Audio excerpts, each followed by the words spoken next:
I'm on my new air fryer journey, and when you're doing that, of course, you want to figure out the timing, the temperature, and all that stuff that you want to cook certain foods in the air fryer for them to come out done, delicious, and healthy. I picked up these refrigerator magnet from Empowered Cooks air fryer magnets that are going to give you all the information on it. Now, I put them on the side of my refrigerator because the front apparently does not magnetize. It's stainless steel, but I have no idea. I guess some of them do and some of them don't. It does come in 2 pieces, and make sure you're actually looking also at the tips that it gives at the bottom of the air fryer sheet. The times and temperatures are set on a 1700 watt air fryer, so you do need to adjust if there's any differences to that. The first one is the frozen favorites sheet, and that's going to have cook times and cook temperatures on there.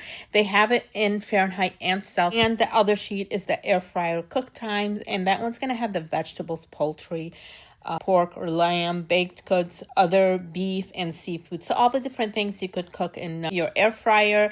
It'll tell you on there the cook temperature, the cook time, and the internal temperature. It does have them in Fahrenheit and Celsius, so if you don't need to calculate that yourself. Now for the cook temperature for the inside of the food, it's good to have one of these thermometers that you can actually poke the food in to make sure that the internal temperature is correct and cooked to what you need it to be. If you have an air fryer, then you definitely need one of these, and this is a great quality set. Comes in a bunch of different colors. We did get the black one, but they have it in pink and blue and a bunch of different colors. I'm going to leave you guys a link in the description below if you guys want to check those out.